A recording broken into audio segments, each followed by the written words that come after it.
નમસ્કાર વિદ્યાર્થી મિત્રો, લેક્ચર નંબર 18 માં આપનું સ્વાગત છે। આજે આપણે કેપેસિટરની અંદર સ્થિતિ ઊર્જાનું સંગ્રહ કેવી રીતે થાય એ ભણીશું। આ સૂત્ર થિયરી બહુ જ મહત્વની છે, પરીક્ષામાં વારંવાર પૂછાય છે। આ ઉપરાંત આ સૂત્ર એક સૂત્રમાંથી બીજા બે સૂત્ર બનાવી શકાય છે અને આનો ઉપયોગ કોમ્પિટિટિવ એક્ઝામની અંદર બહુ જ વધારે થાય છે। તો આને જરા મિત્રો સમજવું પડશે, ધ્યાન આપશો।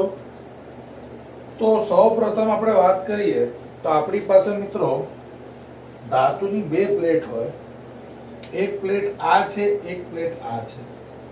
આ બંને પ્લેટ પર વિદ્યુત ભાર તટસ્થ છે, એનો મતલબ ધન વિદ્યુત ભાર અને ઋણ વિદ્યુત ભારની સંખ્યા અહીંયા પણ સમાન અને ધન વિદ્યુત ભાર અને ઋણ વિદ્યુત ભારની સંખ્યા અહીંયા બી સમાન। એનો મતલબ અહીંયા પરિણામી વિદ્યુત ભાર 0 છે, પરિણામી વિદ્યુત ભાર 0 છે। આ બંને કેપેસિટર, આ બંને પ્લેટ થી બનતી રચનાને આપણે કેપેસિટર કહીએ છીએ। તો આ કેપેસિટરને આપણે ડિસ્ચાર્જ કેપેસિટર કહીએ છીએ અને ડિસ્ચાર્જ કેપેસિટરનું કોઈ મહત્વ નથી। કોઈ પણ કેપેસિટરને જો ઉપયોગમાં લેવું હોય તો એને ચાર્જ કરવું પડે। ચાર્જનો મતલબ શું થાય? એક પ્લેટ ધન ભારિત થાય અને બીજી પ્લેટ ઋણ ભારિત થાય। જ્યારે આની લિમિટ સુધી, દરેક કેપેસિટરની લિમિટ આવે કે આટલા વિદ્યુત ભાર ગ્રહણ કરી શકે, જ્યારે આની ઉપર એટલી લિમિટમાં ધન વિદ્યુત ભાર આવી જાય અને આ પ્લેટ પર એટલા લિમિટમાં ઋણ વિદ્યુત ભાર આવી જાય તો આ તમારું કેપેસિટર ચાર્જ કેપેસિટર કહેવાય। સમજો છો?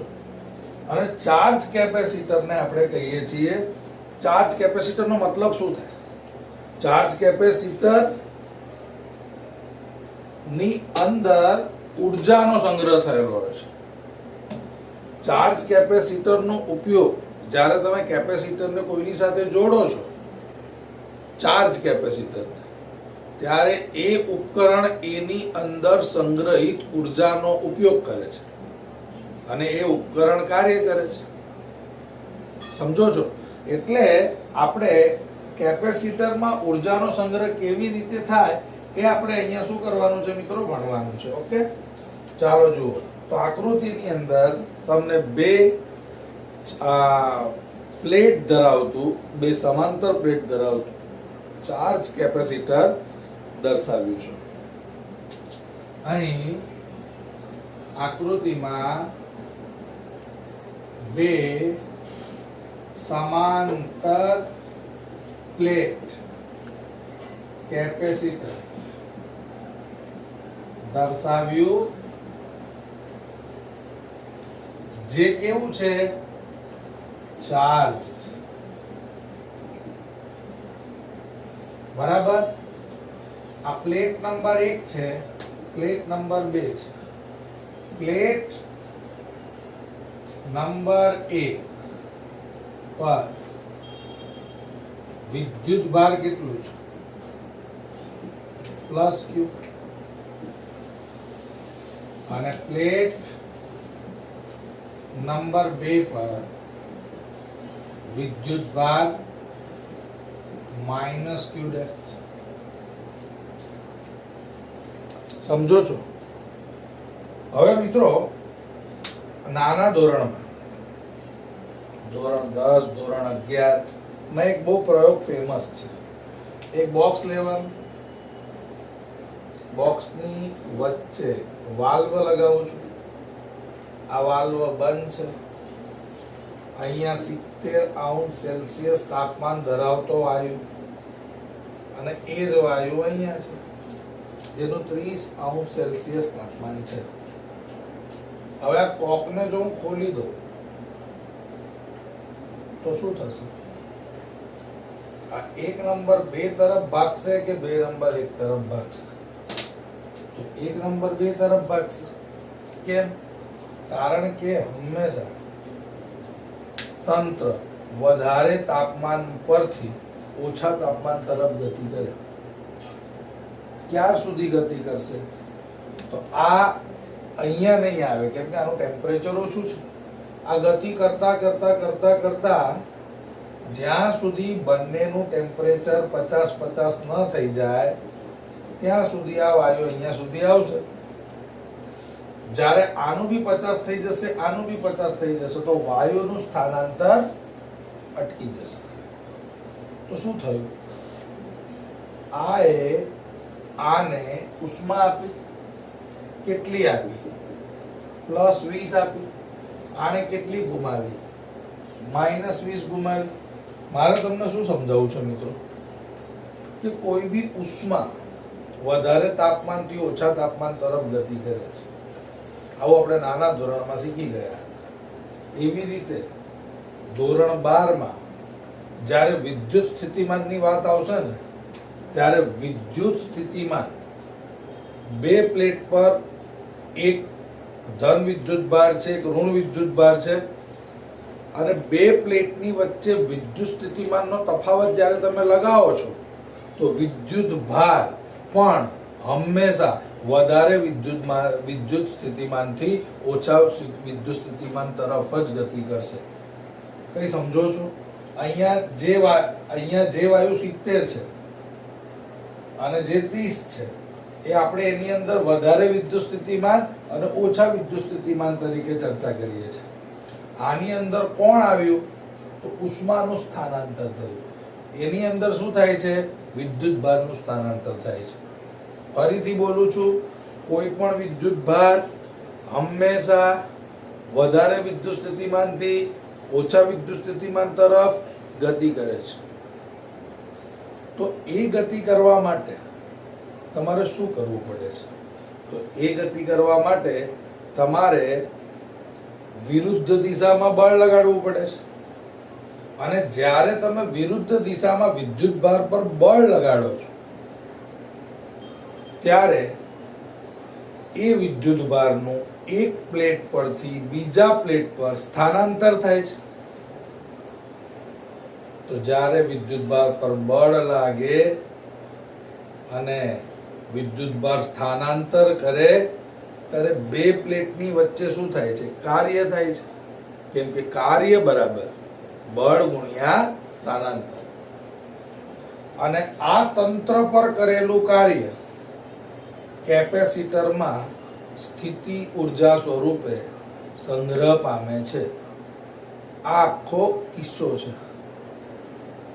એ જે ઉર્જાનો સંગ્રહ થાય છે ને મિત્રો, એ ઉર્જાનું આપણને સૂત્ર મેળવવાનું છે. ઓકે? પછી એ જે ઉર્જાનો સંગ્રહ થઈ ગયો, પછી એ પ્લેટ આપણને કેવી પ્લેટ કહેવાય છે? Charge capacitor. એ કેપેસિટર આપણે શું કહીએ છીએ? ચાર્જ. અહીંયા જે મેં આકૃતિ દોરેલી બે પ્લેટ, એને ડિસ્ચાર્જ પ્લેટ કહીએ. ચાર્જ કેપેસિટરનો મતલબ એની અંદર ઉર્જાનો સંગ્રહ થઈ ગયો.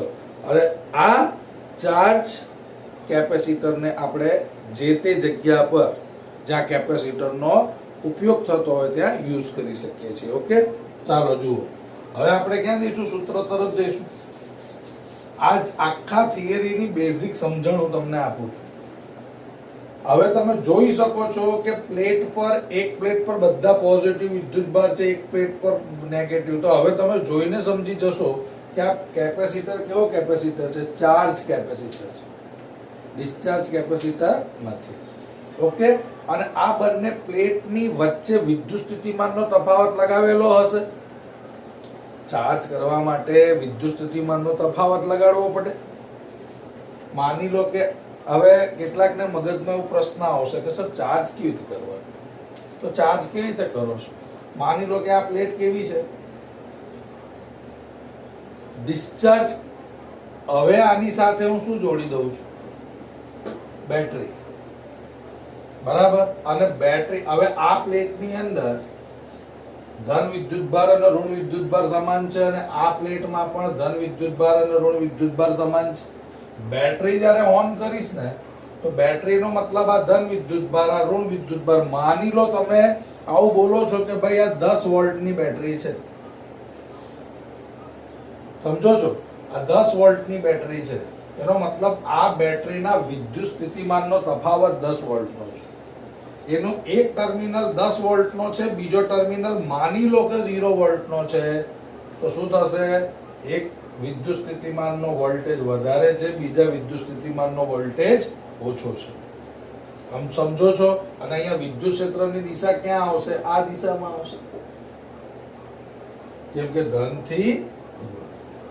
ઓકે, એટલે આ રીતે બેટરી દ્વારા મેં કેપેસિટરને શું હતું? ડિસ્ચાર્જ હતું. બેટરી ઓન કરી, વિદ્યુતભારની ગતિ થઈ અને તમારો કેપેસિટર ચાર્જ થયો. આ પ્લેટ પર ધન વિદ્યુતભાર રહી ગયા. આનો મતલબ શું થયો? ઋણ વિદ્યુતભાર ગયા. બરાબર. અને આ પ્લેટ પર ઋણ વિદ્યુતભાર વધી ગયા. આનો મતલબ આ પ્લેટ ઋણ ભારિત થઈ ગઈ. ઋણ ભારિત થઈ ગઈ એનો મતલબ શું થયું? આની ઉપર, આની અંદરથી જે ઇલેક્ટ્રોન છૂટીને ગયા એ ઇલેક્ટ્રોન આની ઉપર ગયા. સમજો છો?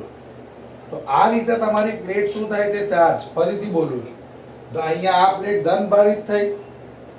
એવી કલ્પના કરો કે આની ઉપર 50 ધન વિદ્યુતભાર છે અને 50 ઋણ વિદ્યુતભાર છે. આની ઉપર પણ 50 ધન વિદ્યુતભાર છે અને 50 ઋણ વિદ્યુતભાર છે. બંને તટસ્થ છે. બેટરી જોડી, વિદ્યુત સ્થિતિમાનનો તફાવત આપ્યો. વિદ્યુત સ્થિતિમાનના તફાવતના કારણે અહીંયાથી 25 ઇલેક્ટ્રોન નીકળીને અહીંયા પહોંચી ગયા. હવે આની કન્ડિશન શું થઈ? 50 ધન હતા, 50 ઋણ હતા. એમાંથી 25 ઋણ નીકળીને અહીંયા જતા રહ્યા. તો હવે શું કન્ડિશન રહી ગઈ? 50 ધન, 25 ઋણ. અહીંયા શું થયું? 50 ધન હતા, 50 ઋણ હતા. પણ પેલા નેગેટિવ આવ્યા કે નહીં? અહીંયા નેગેટિવ આવ્યા તો શું થયું? ઇલેક્ટ્રોન વધી ગયા. 50 પોઝિટિવ ને 75 નેગેટિવ. એક વાત મિત્રો ધ્યાનથી વિચારજો કે તમારા વિદ્યુત ક્ષેત્ર, ઇલેક્ટ્રોન અહીંયાથી અહીંયા ગયા એનો મતલબ આ પ્લેટથી આ પ્લેટ પર ગયા. વિદ્યુત ક્ષેત્રમાં ઇલેક્ટ્રોન પર બળ ક્યાં લાગે? વિદ્યુત ક્ષેત્રની વિરુદ્ધ દિશા. એનો મતલબ કોઈ બી ઇલેક્ટ્રોન આમ જ ભાગવો જોઈએ વિદ્યુત ક્ષેત્રમાં. આપણે બોલેલા ને મિત્રો, વિદ્યુત ક્ષેત્રની દિશામાં હંમેશા ધન વિદ્યુતભાર ભાગે, વિદ્યુત ક્ષેત્રની વિરુદ્ધ દિશામાં હંમેશા ઋણ વિદ્યુતભાર ભાગે. તો આ ઇલેક્ટ્રોન ને જો આમ ભાગે તો બરાબર છે, વિદ્યુત ક્ષેત્ર બળ લગાડે છે. પણ ઇલેક્ટ્રોન ક્યાં જાય છે? અહીંયા. એનો મતલબ શું થાય છે? આપણે બાહ્ય બળ લગાડ્યું અને બાહ્ય બળ લાગે ત્યારે શું થાય? કાર્ય. ઓકે, હવે જુઓ, આની અંદર આની ચર્ચા આપણે આગળ કરીશું વાન ડે ગ્રાફ જનરેટરમાં. આ જસ્ટ તમને થોડું ખ્યાલ આવે એટલે બોલું છું. તો બે સમાંતર પ્લેટ કેપેસિટર છે. એક પ્લેટ પર વિદ્યુતભાર પ્લસ ક્યુ ડેશ છે, બીજા પ્લેટ પર વિદ્યુતભાર માઇનસ ક્યુ ડેશ છે. બંને પ્લેટ વચ્ચે વિદ્યુત સ્થિતિમાન નો તફાવત કેટલો છે? V ડેશ છે.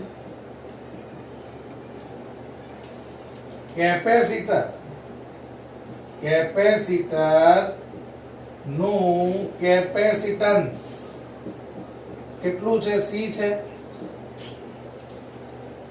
ઓકે, અને મિત્રો તમે Q બરાબર CV સૂત્રથી પરિચિત છો. Q ડેશ બરાબર CV ડેશ. તો V ડેશ બરાબર Q ડેશ બાય C. આને આપણે શું કહીશું મિત્રો? વિદ્યુત સ્થિતિમાન નો તફાવત. આવું આપણે કહીએ છીએ મિત્રો. V ડેશ જેટલો વિદ્યુત સ્થિતિમાનનો તફાવત છે. હવે અહીંયા વિદ્યુત ભારને એક પ્લેટ થી બીજા પ્લેટ પર લઈ જવા માટે કાર્ય કરવું પડે અને આ કાર્ય સૂક્ષ્મ સ્વરૂપે લઈએ તો જ બે પ્લેટ વચ્ચેનું ડિસ્ટન્સ આપણે કવર કરી શકીશું. બરાબર છે? તો અહીંયા આપણે લખીશું સૂક્ષ્મ. જુઓ, જો કાર્ય સૂક્ષ્મ તો વિદ્યુતભાર સૂક્ષ્મ. બરાબર? તો અહીંયા આપણે આવું લખી શકીએ છીએ કે સૂક્ષ્મ વિદ્યુતભાર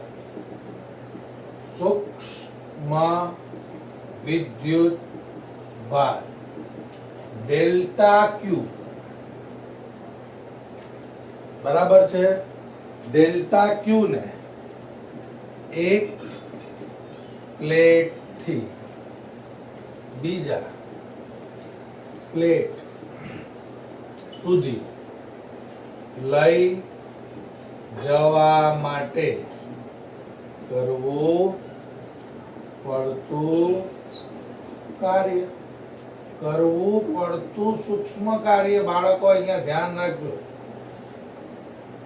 DW જો વિદ્યુત ભાર સૂક્ષ્મ લીધું છે તો અહીંયા આને બી હું ડેલ્ટા W જ લઉં છું, અથવા તો ડેલ્ટાના ચક્કરમાં નહીં પડવું હોય તો સૂક્ષ્મ વિદ્યુત ભાર DQ, સૂક્ષ્મ કાર્ય DW. ઓકે. હવે કાર્ય એટલે શું? તો જુઓ, કાર્ય is equal to V dash into delta Q dQ.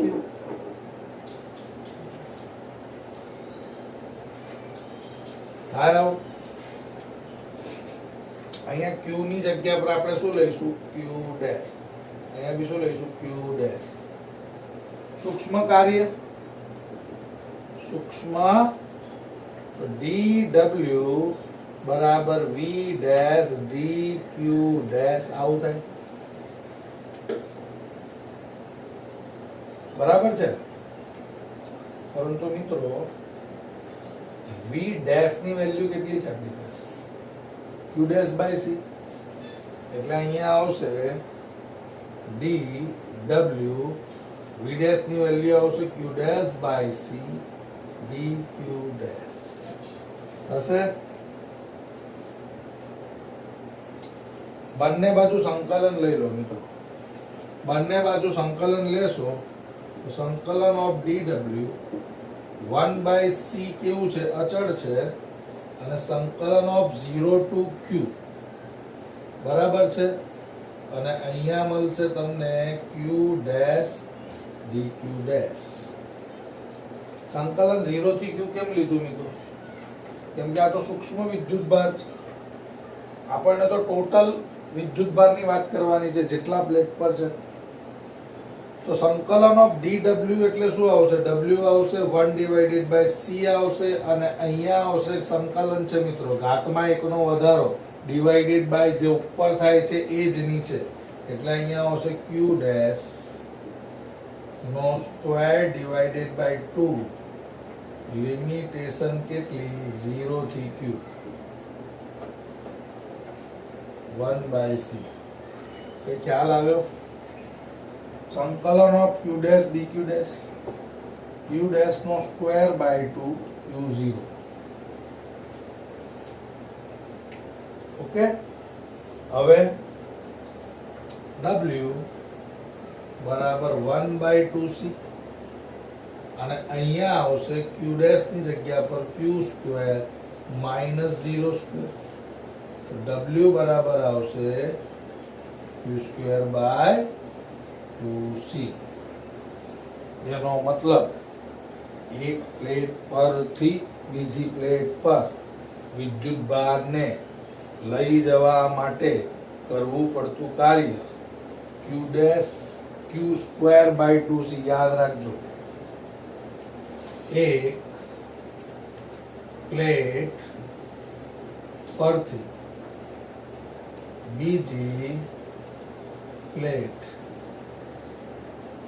પર વિદ્યુત ભારને લઈ જવા માટે કરવું પડતું કાર્ય.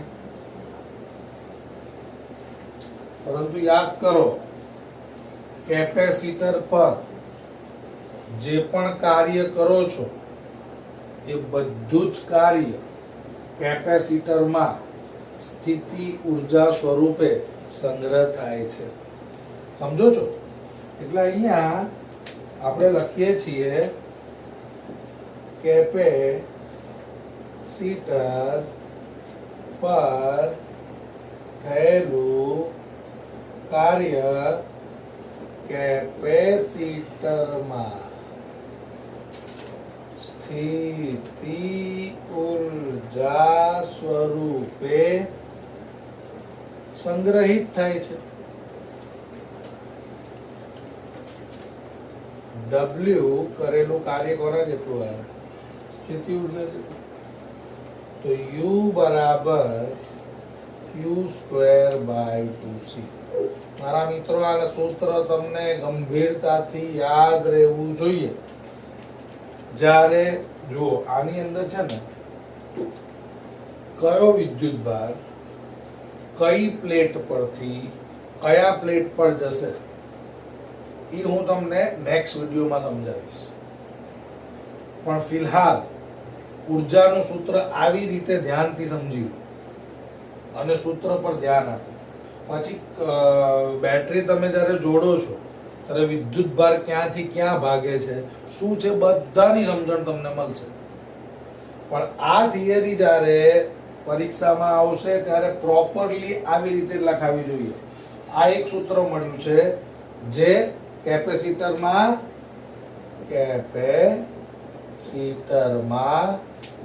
સંગ્રહિત ઉર્જા નું શું છે? સૂત્ર છે. પણ મિત્રો, કેપેસિટરમાં આટલી આ રિલેશન કોનો કોનો છે? સ્થિતિ ઉર્જા, વિદ્યુત ભાર, બીજી રીતે પણ સૂત્ર આવે છે. જુઓ, ઉર્જાનું બીજું સૂત્ર કયું મળશે? બધા બાળકો ધ્યાન આપશે. ઉર્જાનું મેં તમને પહેલા જ કીધેલું મિત્રો, આની અંદર કે આની અંદર જે સૂત્રો તમને મળે છે એ બધા સૂત્રો તમારે યાદ રાખવાના છે. થિયરી બી મહત્વની છે. બે કે આ બી પહેલું સૂત્ર, બીજું મેળવીશ, ત્રીજું પણ મેળવીશ. બરાબર? તો ઉર્જા નું બીજું સૂત્ર એટલે બીજું સ્વરૂપે સૂત્ર આપણે મેળવીએ છીએ. તમે મિત્રો સાંભળ્યું હશે Q બરાબર CV છે ને? તો U બરાબર કેટલા આવે? C²V²/2. તો U બરાબર CV1/2. જો એક cc જાય 1/2 CV. આ સૂત્રને પણ આપણે કહીએ છીએ કેપેસિટરમાં સંગ્રહિત ઉર્જાનું સૂત્ર. અચ્છા, આમાં ને આમાં ફરક શું છે? કોઈ ફરક નથી મિત્રો. જે સ્થિતિ ઉર્જા આ છે એ સ્થિતિ ઉર્જા આ છે. પણ સમજવાનું શું છે, જ્યારે તમને ઉર્જા માંગે છે અને રકમમાં તમને વિદ્યુત ભાર અને આપણે કેપેસિટન્સ આપી દીધું હોય તો ઉર્જા આ સૂત્રથી મેળવવાની. પણ જો રકમમાં તમને કેપેસિટન્સ અને વિદ્યુત સ્થિતિમાન આપેલું હોય તો પછી આ સૂત્ર લખવું પડે. એક બીજી રીતે સૂત્ર છે, જરા સમજજો. આપણી પાસે છે સૂત્ર U બરાબર Q²/2C. મિત્રો, એકમ કદ દીઠ સ્થિતિ ઉર્જા, સૂત્ર બદલાઈ જશે. અહીંયા એક સવાલ છે, એકમ કદ દીઠ સ્થિતિ ઉર્જા. બે ગુણમાં આવે છે મિત્રો આ સૂત્ર. આ બી સ્થિતિ ઉર્જાનું જ સૂત્ર છે. એકમ કદ દીઠ સ્થિતિ ઉર્જા. એક સૂત્ર આ છે, એક સૂત્ર આ છે. હું તમને બીજું મેળવીને બતાવીશ. જુઓ, પણ એકમ કદ દીઠ સ્થિતિ ઉર્જાનું સૂત્ર મેળવવા માટે પહેલા તો તમારે સ્થિતિ ઉર્જાનું સૂત્ર મેળવવાનું. હવે તમે કહેશો સર આ બે તો મેળવે, ત્રીજું બી છે. આ સૂત્ર યાદ રાખશો તો આનંદ આવશે દાખલો ગણવામાં, નહીં તો સમસ્યા. જ્યાં જે વેલ્યુ મળે ને એ વેલ્યુ મૂકીને દાખલો ગણી નાખવાનો. જુઓ, હું સમજાવું છું. જુઓ, આવું કઈ જાણો છો? U બરાબર Q²/2C. હા સર જાણીએ છીએ, હમણાં જ જાણીએ. હરાવ. હવે Q એટલે શું? અચ્છા, આવું કઈ જાણો છો?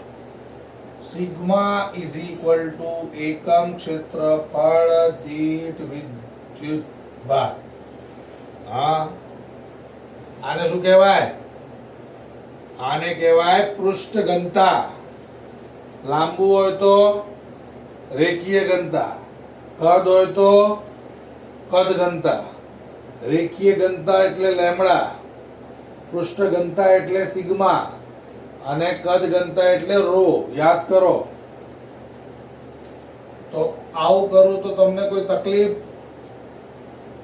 જોઈ લો, નહીં તકલીફ. બીજું એક સૂત્ર ભણેલા, C બરાબર એપ્સાઇલોન 0A/d. ખબર પડે છે? C બરાબર એપ્સાઇલોન 0A/d. જો આ જે વિદ્યાર્થીને 9 લાગતું હોય ને સૂત્ર, એ ગયું કામ છે. કેમ કે આની સમજણ મેં તમને આપી છે, આની થિયરી મેં સમજાવી છે. સમજો છો? હવે શું કરું? મૂકી દો. U બરાબર, જોજો, Q ની જગ્યા પર શું મૂકું? Sigma square A square. જોઈ લો, Q ની વેલ્યુ મૂકી દીધી, હે ને? 2 ની જગ્યા પર શું મૂકવાનું? 2. C ની જગ્યા પર મૂકવાનું એપ્સાઇલોન 0A/d. બાય ડી ક્યાં જતી રહી? ઉપર. સિગ્મા સ્ક્વેર A સ્ક્વેર/d ઉપર 2 એપ્સાઇલોન 0A. A cancel. જોજો, તો U બરાબર કેટલા આવશે? Sigma square A d divided by 2 epsilon naught. જાય છે ભેજામાં? અરે જાય છે. જુઓ, U બરાબર sigma square A d divided by 2 epsilon naught. Okay. પરંતુ મિત્રો તમે જાણો છો કે E બરાબર sigma divided by epsilon naught. આવું કઈ ભણ્યા છીએ મિત્રો આપણે? હે ને? આને ધ્યાનથી જોજો, આને ધ્યાનથી જોજો. આ સૂત્ર છે આપણું ત્યાં મેળવેલું. 1 નંબર આપી દઉં, નહીં તો બાગા મારશે બધું. આ જુઓ, 1 નંબર. જો કે 1 નહીં, બહુ થઈ ગયા છે નંબર. નથી આપવો નંબર. જાઓ.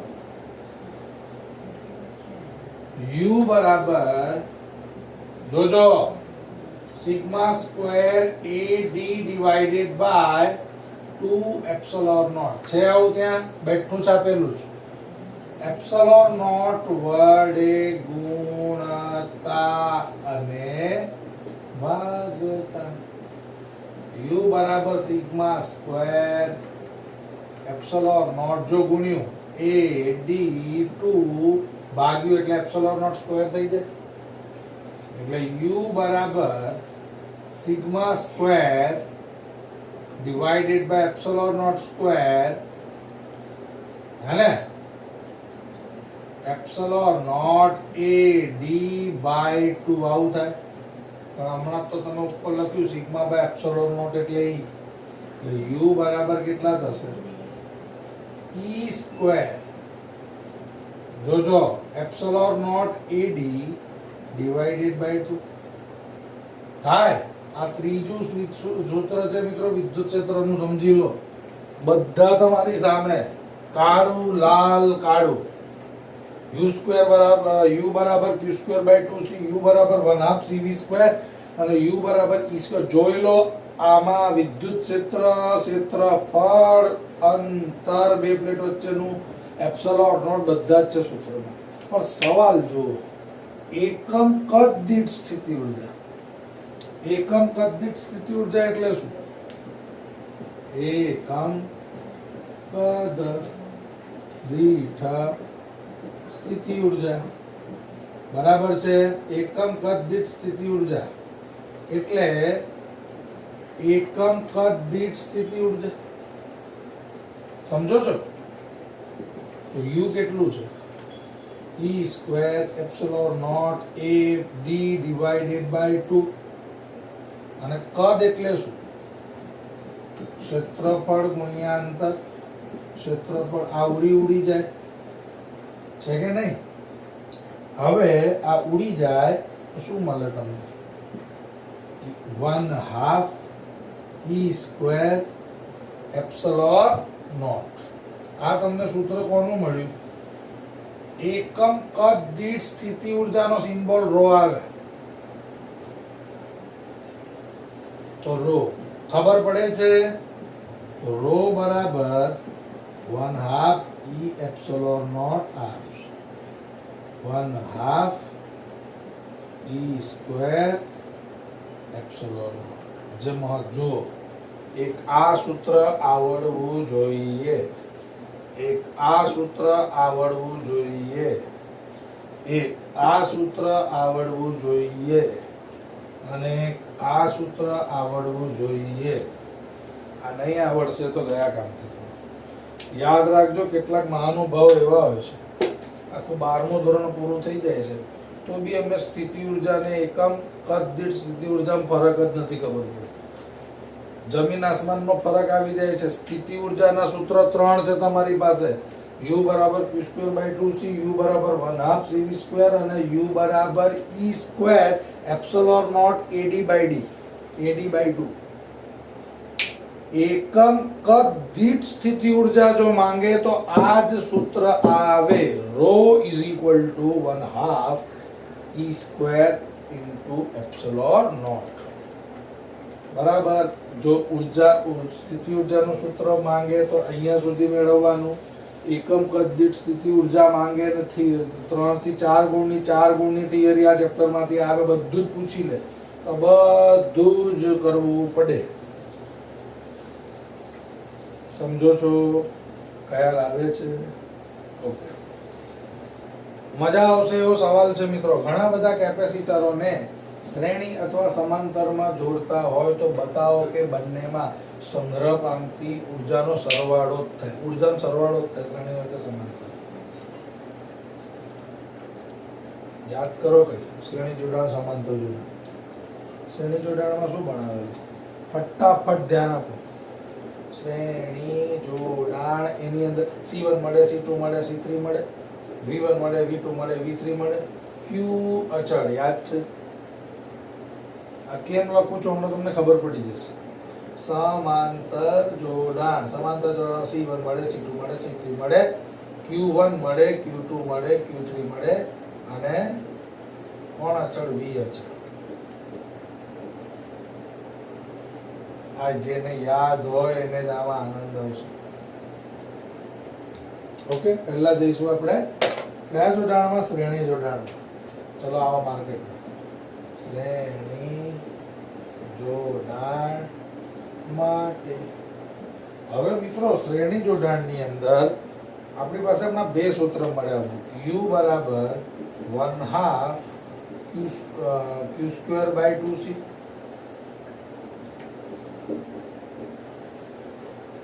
અને u બરાબર 1/2 cv². આ બંને સ્થિતિ ઉર્જાના સૂત્ર છે. હવે બુદ્ધિ દોડાવો. શ્રેણી જોડાણનો મતલબ શું?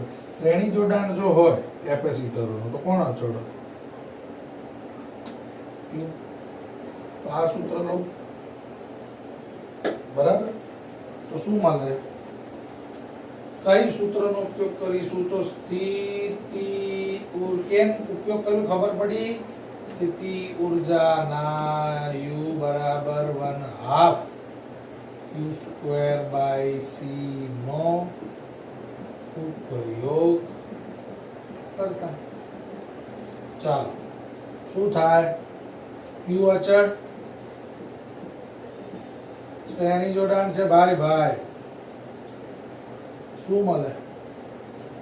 તો u બરાબર માની લો કે 4 કેપેસિટર 3 છે. u1 plus u2 plus. અરે આ તો સાબિત કરવાનું છે યાર. સ્થિતિ ઉર્જાનું સૂત્ર શું મેળવીશું?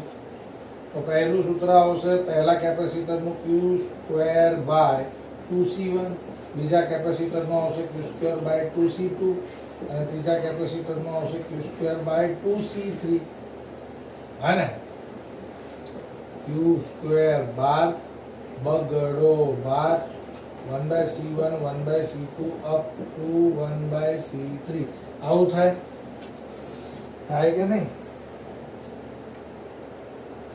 હવે આ બધા ના કેપેસિટન્સનો આ પોતે એક ઉર્જા, આ પોતે એક ઉર્જા, આ પોતે એક શું ઉર્જા, એટલે અહીંયા મળે આપણને આ ઉર્જાનું સૂત્ર u1 u2 u3 પરિણામી u. આ શ્રેણી જોડાણમાં u મળ્યું, બધા ઉર્જાનો સરવાળો થયો. હવે જો હું અહીંયા શું કરું છું, સમાંતર જોડાણ. સમાંતર જોડાણ છે ને મિત્રો, તો હું સ્થિતિ ઉર્જાનું સૂત્ર ભાઈ સમાંતર જોડાણમાં V છે, તો સમાંતર સ્થિતિ ઉર્જા ના u બરાબર 1/2 CV² નો ઉપયોગ કરતા શું મળે? 1/2 C1V², 1/2 C2V², 1/2 C3V², અડધો બાર C બાર નહીં બાર V² બાર C1 + C2 + C3. અહીંયા હું આવું કરી શકું છું મિત્રો, અહીંયા હું આવું કરી શકું છું 1/C1 + 1/C2 સર આપણે આવું ભણાવેલું શ્રેણી જોડાણમાં આવું મળે. પરિણામ શ્રેણી જોડાણમાં પરિણામી કેપેસિટન્સનો વ્યસ્ત દરેક કેપેસિટરના કેપેસિટન્સના વ્યસ્તના સરવાળા બરાબર હોય છે, એટલે અહીંયા શું આવે q²/2c આવે ને, અને આ કોણ થયું u થયું બરાબર છે, અને અહીંયા થશે u1 + u2 + u3 જે આપણે સાબિત કરવાનું. હવે અહીંયા કઈ યાદ કરો, કેપેસિટરનું સમાંતર જોડાણમાં કેપેસિટરનું પરિણામી કેપેસિટન્સ દરેક કેપેસિટરના કેપેસિટન્સના સરવાળા બરાબર હોય છે, એટલે શું આવે C1 + C2 + C3 = C 1/2 આ C CV². આ તો કોણ છે ભાઈ u છે, 1/2 CV² બરાબર u બરાબર આ બધા કોણ થાય u1 + u2 + u3. તો બાળકો શું સમજ્યા? તો સર અમે એ સમજ્યા કે શ્રેણી જોડાણ હોય કે સમાંતર જોડાણ હોય, સ્થિતિ ઉર્જા જેટલા પણ કેપેસિટર હોય એ બધા કેપેસિટરની સ્થિતિ ઉર્જાનો સરવાળો પરિણામી સ્થિતિ ઉર્જા જેટલો હોય, શ્રેણી હોય કે સમાંતર. ઉર્જાની વાત કરું છું, કેપેસિટન્સનું સૂત્ર પાછું આ થઈ જાય, ધ્યાન રહ્યું. શ્રેણી આ હોય તો સમાંતર હોય તો આ હોય, ઉર્જાનો સરવાળો થાય, જાય છે ભેજામાં. ઓકે, વ્યવહારમાં 1 ફેરાડે એકમ બહુ મોટો છે. આવો સવાલ પૂછાય પરીક્ષામાં 2 ગુણ. શું કરશો? સાબિત કરવાનું છે કે 1 ફેરાડે એકમ બહુ મોટો છે. ફેરાડે નો મતલબ શું થાય? કેપેસિટન્સ. મારી પાસે એવો કેપેસિટર હોવો જોઈએ કે જે કેપેસિટર પર કેપેસિટન્સ 1 ફેરાડે હોય. તો સવાલ છે મારી પાસે કેટલો મોટો કેપેસિટર હોવો જોઈએ? બરાબર, જુઓ, ધારી લો કે કેપેસિટન્સ કેટલો રાખવાનો છે? કેપેસિટન્સ તો 1 ફેરાડે રાખવાનું છે. ધારી લો કે 2 પ્લેટ વચ્ચેનું અંતર d બરાબર 1 સેન્ટીમીટર છે, એવું ધારો. 1 સેન્ટીમીટર એટલે 10⁻² મીટર, અને એપ્સિલોન નોટ ની વેલ્યુ યાદ કરો 8.85 × 10⁻, કેટલા આવે? -12. તો મારી પાસે શોધવાનું શું છે? તમે કેવી રીતે સાબિત કરશો કે ભાઈ 1 ફેરાડે બહુ જ મોટું છે? તો હમણાં આનો 1 સેન્ટીમીટર જો 2 કેપેસિટરની પ્લેટ વચ્ચેનો ડિસ્ટન્સ હોય તો કેપેસિટરની 1 પ્લેટનું ક્ષેત્રફળ અને લંબાઈ કેટલી હશે એના પરથી તમને આઈડિયા આવશે ફેરેડે કેટલું મોટું છે. આવું કઈ ભણ્યા છો? કેપેસિટન્સ બરાબર epsilon 0 A by D. By D છે, સી છે, એપ્સિલોન નોટ છે, CD by epsilon naught. C 1 farad, D 10 ની માઈનસ 2, 8.85 into 10⁻². એકના છેદમાં 1 પોઈન્ટ એટલે 0.1129. 11 to 9 into 10 આ ઉપર જાય, 12 માંથી 2 જાય તો 10 થાય. આવું મીટર સ્ક્વેર ક્ષેત્રફળ થઈ ગયું છે. આ ક્ષેત્રફળ છે. હવે બે ડિજિટ ખસો તો એ બરાબર કેટલા થશે? 11.29 into 10⁸ મીટર સ્ક્વેર. ક્લિયર? આને કિલોમીટરમાં ફેરવવું હોય તો 1 કિલોમીટર બરાબર એ 10⁻³ મીટર, તો 1 મીટર બરાબર 10⁻³ કિલોમીટર. એટલે એ બરાબર 11.29 ગુણ્યા 10⁸ ગુણ્યા 10⁻³ નો કિલોમીટર આખાનો વર્ગ આની જગ્યાએ. તો એ બરાબર 11.29 ગુણ્યા 10⁸ ગુણ્યા 10⁻6 કિલોમીટર સ્ક્વેર. ઓકે, 6 માંથી 8 જાય તો એ બરાબર 11.29 ગુણ્યા 10⁻² કિલોમીટર સ્ક્વેર. 10⁻² એટલે કેટલા થાય?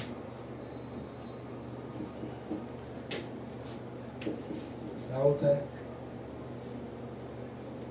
આટલા કિલોમીટર સ્ક્વેર ના ક્ષેત્રફળની જો પ્લેટ હોય ને તો એક ફેરેડે કેપેસિટન્સ આવે પ્લેટ પર. એ સમજો છો? એક પ્લેટનું ક્ષેત્રફળ 1129 કિલોમીટર સ્ક્વેર. લંબાઈ ગુણ્યા પહોળાઈ અથવા લંબાઈ ગુણ્યા લંબાઈ. તો એક પ્લેટ 1129 કિલોમીટર સ્ક્વેર ની.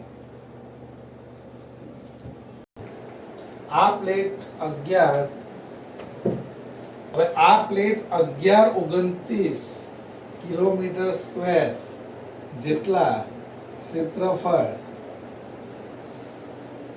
આ પ્લેટનું ક્ષેત્રફળ 1129 કિલોમીટર સ્ક્વેર અને 1129 કિલોમીટર સ્ક્વેર. એનો મતલબ જો આ બંનેનું આ બંને પ્લેટથી કેપેસિટર બને તો 1 ફેરાડે જેટલો કેપેસિટન્સ તમને મળશે.